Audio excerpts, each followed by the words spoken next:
संध्या बच्चों, आज हम कक्षा 12वीं के पाठ्यक्रम में संकलित कविता दिन जल्दी जल्दी ढलता है पढ़ेंगे। इसकी व्याख्या समझेंगे और इससे संबंधित कुछ महत्वपूर्ण प्रश्न इनके बारे में हम चर्चा करेंगे। ये वस्तुतः निशा निमंत्रण में संकलित एक गीत है। इस गीत को कवि हरिवंश राय बच्चन ने कुछ निजी अनुभूतियों के साथ लिखा है। किस प्रकार से एक पंछी के मन में भी अपने घर लौटने की उत्कंठा होती है, किस प्रकार से संसार में हर प्राणी को अपने बच्चों से प्रेम होता है, अपने अपनों से प्रेम होता है और वह प्रेम उसको अपने घर की ओर खींचता है। इस विषय वस्तु को लेकर के कवि ने इस कविता को लिखा है। हम इस कविता को पहले पढ़ेंगे और उसके बाद में उसकी व्याख्या करेंगे। इस कविता के अध्ययन के 3 आयाम हैं। सबसे पहले तो हमें कविता की व्याख्या को पढ़ना है, समझना है अच्छी तरह से, इसकी विषय वस्तु को समझना है और उसके बाद में इससे संबंधित कुछ विशेष प्रश्न इनका संकलन करना है और फिर तीसरा इसका आयाम जो रहेगा वो रहेगा कविता के भाव सौंदर्य और शिल्प सौंदर्य के ऊपर प्रकाश डालना। तो चलिए हम शुरू करते हैं। सबसे पहले कविता का वाचन में करती हूँ, आप सुनिए। दिन जल्दी जल्दी ढलता है, दिन जल्दी जल्दी ढलता है, हो जाए न पथ में रात कहीं, मंजिल भी तो है दूर नहीं, यह सोच थका दिन का पंथी भी जल्दी जल्दी चलता है, दिन जल्दी जल्दी ढलता है। बच्चे प्रत्याशा में होंगे, बच्चे प्रत्याशा में होंगे, नीड़ों से झांक रहे होंगे, यह ध्यान परों में चिड़ियों के भरता कितनी चंचलता है, दिन जल्दी जल्दी ढलता है। मुझसे मिलने को कौन विकल, मुझसे मिलने को कौन विकल, मैं होऊं किसके हित चंचल, यह प्रश्न शिथिल करता पद को भरता और मैं विह्वलता है, दिन जल्दी जल्दी ढलता है, दिन जल्दी जल्दी ढलता है। ये छोटा सा गीत है लेकिन अपने आप में बड़ी गहन संवेदनाओं को लेकर अवतरित है। कवि कहता है कि हर व्यक्ति का एक लक्ष्य होना चाहिए, जो वस्तुतः होता है। हर व्यक्ति का एक लक्ष्य होता है और उस लक्ष्य को पाने के लिए एक समय सीमा भी निर्धारित होती है। कवि कहता है उस निर्धारित समय सीमा के अंदर हमें उस लक्ष्य को हासिल करना चाहिए, तभी हमें वह लक्ष्य खुशी दे पाता है। इसमें बड़ा ही सुंदर संवेदनाओं को छूने वाला चित्रण किया गया है। किस प्रकार से इस मंजिल को पाने के लिए हम तत्पर होते हैं। मान लीजिए कोई राहगीर है, रास्ते में जो चल रहा है, रास्ते में चलने वाला राहगीर बहुत तेजी से चलने लगता है तब जब उसकी समय सीमा समाप्त होने लगती है या कि उसका लक्ष्य करीब आने लगता है। जब लक्ष्य करीब आता है तो फिर अनेक प्रकार की आशंकाएं उसके मन में उठने लगती हैं, अनेक प्रकार की व्यग्रताएं उसके मन में उठने लगती हैं और वो चाहता है कि शीघ्र वो अपने लक्ष्य को प्राप्त कर सके। हो जाए ना पथ में रात कहीं, पथिक सोचता है कि कहीं ऐसा ना हो कि मैं अपने लक्ष्य के बिल्कुल करीब पहुंचकर भी उस तक ना पहुंच पाऊं, अंतिम सफलता मुझे ना मिल पाए, मैं अपने घर तक ना पहुंच पाऊं, पहले ही रात हो जाए ना पथ में रात कहीं, मंजिल भी तो है दूर नहीं। जब मंजिल बिल्कुल पास में है, मेरा घर बिल्कुल पास में है, तो और अधिक चिंतित हो उठता है वो राही, वो पथिक, और वो सोचता है कहीं ऐसा ना हो कि रास्ते में ही मुझे रात हो जाए, घर के पास आकर के भी मैं घर ना पहुंच पाऊं, मंजिल भी तो है दूर नहीं, मेरा घर मेरी मंजिल अब ज्यादा दूर नहीं है। यह सोच थका दिन का पंथी भी जल्दी जल्दी चलता है।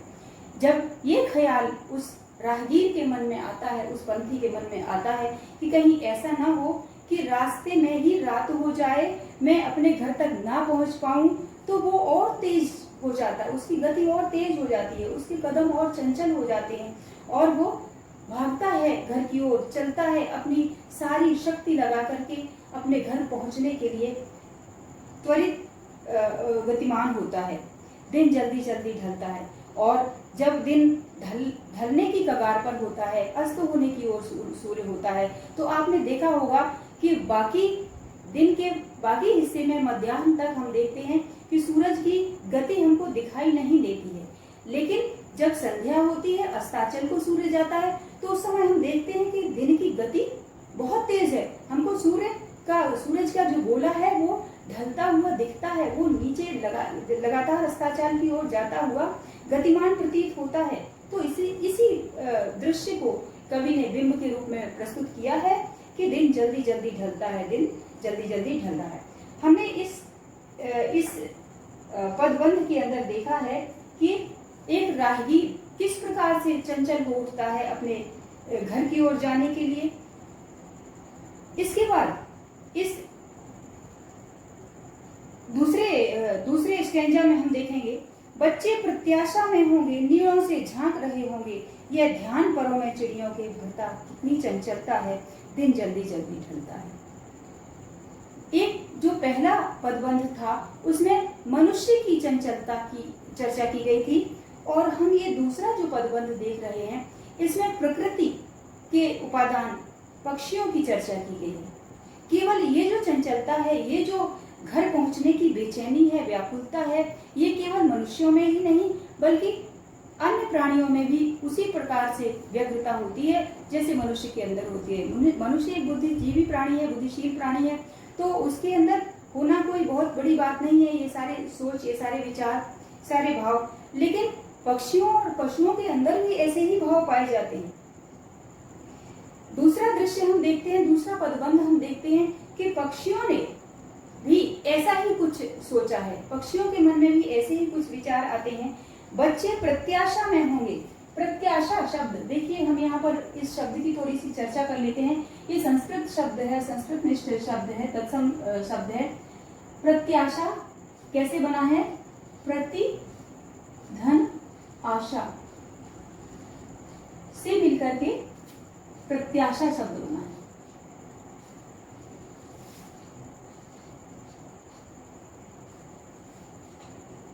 प्रत्याशा, यहाँ पर प्रति उपसर्ग है और आशा।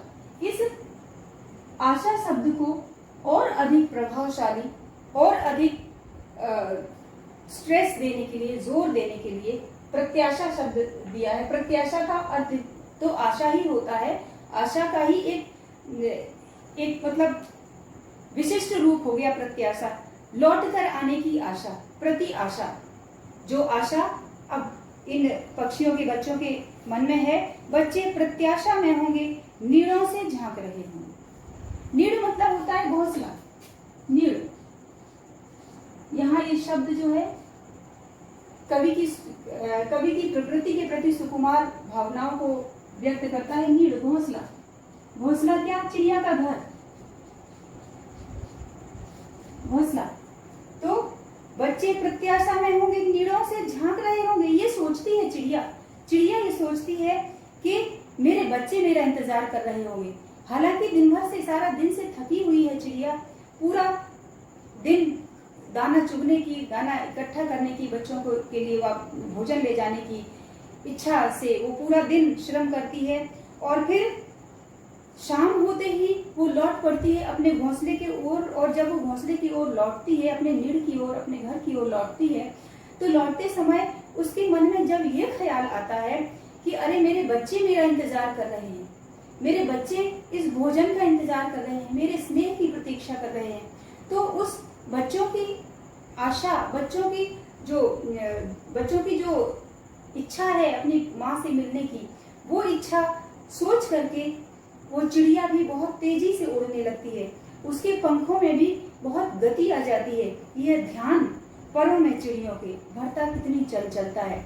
जैसे ही ये ख्याल चिड़िया के मन में आता है कि उसके बच्चे नीड़ में उसका इंतजार कर रहे हैं, उसकी प्रतीक्षा कर रहे हैं, भोजन की प्रतीक्षा कर रहे हैं, बच्चे भूखे हैं, ये सोच करके चिड़िया बहुत तेजी से अपने घोंसले की ओर उड़ान भरती है। और उसको भी यही चिंता होती है कि कहीं ऐसा ना हो कि दिन ढल जाए और मैं रास्ता भटक जाऊं और मैं समय रहते अपने बच्चों के पास ना पहुंच पाऊं, ये ध्यान आता है और चिड़िया तेजी से गतिमान हो उठती है, अपने घोंसले की ओर चल पड़ती है। ये दूसरा पदबंध था। इस बंध में ये बताया है कि न केवल मनुष्य बल्कि प्रकृति भी दिन के ढलने के साथ साथ अपने लक्ष्य की ओर जाने वाले हर प्राणी के अंदर एक उसी प्रकार की त्वरितता, उसी प्रकार की गतिमानता दिखाई देती है। लेकिन यहाँ कवि के साथ कुछ और ही घटित हो रहा है। मैं आपको बता दूं कि ये कविता जो है कवि के निजी जीवन की कुछ अनुभूतियों को भी रिफ्लेक्ट करती है। हमारे जो कवि होते हैं, इनके अंदर जो घटित होता है, जो बीत रहा होता है, वह कहीं ना कहीं इनकी कविताओं में झलक उठता है। तो इन पंक्तियों में हम देखेंगे कि कवि की प्रथम प्रेयसी, उनकी प्रथम पत्नी श्यामा के निधन के बाद अब उनका जीवन बिल्कुल एकाकी हो गया था। तो उस समय पर जो उनकी अनुभूतियाँ थी वो हम इस कविता में परावर्तित हुआ देखते हैं। वो कहते हैं, मुझसे मिलने को कौन विकल, मैं क्यों घर जाने के लिए बेचैन हूँ, मेरे से मिलने के लिए कौन व्याकुल है, कौन मेरा इंतजार कर रहा है, कौन मेरी प्रतीक्षा कर रहा है, मैं हूँ किसके हित चंचल, मैं किसके लिए चंचल हूँ, किसके लिए मेरे चपल पग घर की ओर भागें, क्योंकि मेरे घर तो कोई नहीं अब रहा, कोई नहीं है, मेरी प्रेयसी जो थी वो अब इस दुनिया में नहीं रही, तो मैं किसके लिए चंचल हूँ, किसके लिए मैं घर की ओर भागूं। क्यों कि कारण होता है, प्रिय के भावी साक्षात्कार का जो एक जज्बा होता है, जो एक लगन होती है, जो खिंचाव होता है, वो आकर्षण होता है, अब वो आकर्षण कवि के जीवन में नहीं रहा। वो इस आकर्षण के अभाव में घर जाने के लिए उसके पास कोई कारण नहीं है, क्यों वो घर की ओर भागे। मुझसे मिलने को कौन विकल, ये जो संवेदना है कवि के हृदय की संवेदना एक पाठक के हृदय में इसी प्रकार उतरती है। मैं हूँ किसके हित चंचल, भाई चिड़िया के पास तो कारण है, उसके बच्चे प्रत्याशा में होंगे, पंथी के पास भी कारण है, उसको अपने लक्ष्य तक पहुंचना है, जल्दी पहुंचना है, लेकिन कवि के पास क्या कारण है, किसके लिए वो चंचल हो। यह प्रश्न शिथिल करता पद को। जब यह प्रश्न कवि के हृदय में उठता है कि मैं किसके लिए घर जा रहा हूँ, कौन मेरा घर पे इंतजार कर रहा है, कौन मेरी प्रतीक्षा व्याकुलता से कर रहा है, तो फिर मेरे पैर शिथिल हो जाते हैं, ढीले पड़ जाते हैं। हर कदम वो जो घर की ओर उठने वाला है उसकी चंचलता खत्म हो जाती है, उसमें जड़ता आ जाती है, उसमें स्थिरता आ जाती है। ये स्थिरता, ये जड़ता कवि पाता है कि उसके प्रिय के उसके घर में नहीं होने के कारण है। भरता उनमें विह्वलता है। एक और ये भाव कि मैं किसके लिए घर जाऊं, घर में कौन मेरा इंतजार करता है, एक और ये भाव उसके पैरों को, उसके कदमों को शिथिल कर देता है, उसके आगे बढ़ते हुए जो पग हैं वो उनको ढीला कर देता है। दूसरी ओर उसके हृदय में एक ज्वार उठता है, इस समय वो बेचैन हो उठता है, विह्वल हो उठता है। एक बार फिर से उसके मन में वो पुरानी स्मृतियां आ जाती हैं, जब उसके घर में भी उसका कोई इंतजार करता था। तो यह प्रश्न शिथिल करता पद को, ये जो प्रश्न है कि मैं किसके लिए घर जाऊं, मेरा कौन इंतजार कर रहा है, ये प्रश्न उसके कदमों को शिथिल कर देता है, उसकी चाल को धीमा कर देता है। घर पहुंचने के लिए उसकी जो व्याकुलता होती है वो खत्म हो जाती है और उसका दिल एक बार फिर भारी हो जाता है। उसका हृदय उर मतलब हृदय, उसके हृदय में विह्वलता, बेचैन हो उठता है, क्योंकि उसका प्रिय उसके साक्षात्कार के लिए व्याकुल नहीं है। दिन जल्दी जल्दी ढलता है। प्रकृति की जो गतिविधियां हैं वे यथावत चल रही हैं, लेकिन कवि का अपना जो निजी जीवन है वो रिक्त है। ये रिक्तता हमें इस कविता में झलक पड़ रही है। इस काव्यांश के अंदर हम देखते हैं कि कवि ने ये बताना चाहा है, हर पाठक, हर श्रोता को ये बताना चाहा है कि इस दुनिया में, इस संसार में जड़ता को खत्म करने वाला एक ही भाव है और वो है प्रेम। यदि प्रेम है तो जीवन में चंचलता बनी रहेगी, कुछ करने की उत्सुकता बनी रहेगी, उत्साह बना रहेगा। लेकिन जब प्रेम का अभाव होता है जीवन में तो उस उत्साह का अंत हो जाता है, वो धीरे धीरे शनै शनै वो उत्साह ध्वस्त हो जाता है, समाप्त हो जाता है। हर बार जब भी कोई कुछ भी काम करने के लिए आगे बढ़ता है तो जरूर उसका अंतश्चेतन एक बार उससे पूछता है कि उसको क्यों करना इस काम को, किसके लिए करना इस काम को। और जब उसका उत्तर अपने बच्चों के लिए करना, अपने प्रेयसी के लिए करना, अपने परिवार के लिए करना, अपनी पत्नी के लिए करना, अपने माता पिता के लिए करना, ऐसा कुछ उत्तर उसका आता है तो मनुष्य फिर उस क्षेत्र में तत्पर हो उठता है, फिर वो उस कर्म को करने के लिए प्रतिबद्ध होता है। लेकिन जब ऐसा कोई कारण नहीं होता है तो उसके कर्म में भी जड़ता आ जाती है, उसके कर्म में भी शिथिलता आ जाती है और ये शिथिलता उसको अकर्मण्य बना देती है। तो कवि ये कहना चाहता है, इस कविता के माध्यम से ये संदेश देना चाहता है कि वह सब कर्म जो अपने अपनों के लिए करने का उद्देश्य होता है, उस कर्म में हर मनुष्य, हर प्राणी, इस संसार का हर जीव बहुत तत्परता से लेता है। लेकिन जब ऐसा कोई कर्म नहीं होता है तो उसका कर्म के प्रति भी जो रुझान है, जो उत्सुकता है, जो उत्साह है, वो समाप्त हो जाता है। और इस प्रकार से इस कविता के अंदर हमने ये सारे कुछ विशेष भाव मनुष्य के ऊपर बीतते हुए भी, पशु पक्षियों के ऊपर बीतते हुए भी देखे। इस कविता में से जो प्रमुख प्रश्न आने वाले हैं, अक्सर जिन प्रश्नों को पूछा जाता है, उन प्रश्नों का अभी स्क्रीन इस पाठ की व्याख्या के समाप्त होने पर आपको स्क्रीन पर वे सारे प्रश्न दिखाए जाएंगे। और काव्य सौंदर्य और भाव सौंदर्य, इन दोनों बिंदुओं को विशेष रूप से आपके लिए मैंने तैयार किया है। पाठ खत्म होने पर आपकी स्क्रीन पर वो लिखे हुए दिखाई देंगे आपको, काव्य सौंदर्य और भाव सौंदर्य, क्योंकि इस संबंध में दो नंबर के ये प्रश्न 2 अंक के पूछे जाते हैं। लगभग हर बार ये प्रश्न पूछे जा रहे हैं। तो काव्य सौंदर्य और भाव सौंदर्य का विशेष रूप से विस्तृत जो लेखन किया गया है, इसमें आगे जो आपको दिखाई देने वाला है स्क्रीन पर, आप इनको देखें।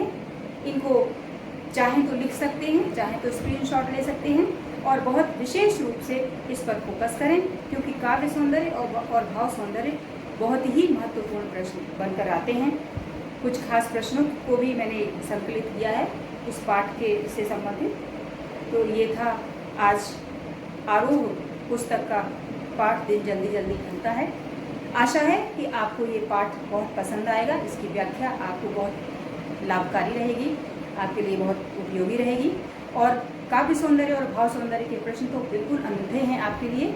आप इनको अगर यथावत तैयार कर लेते हैं तो आपका कोई भी अंक इसमें से कटेगा नहीं। युगधारा हिंदी चैनल को सब्सक्राइब करें, लाइक करें और शेयर करें। धन्यवाद।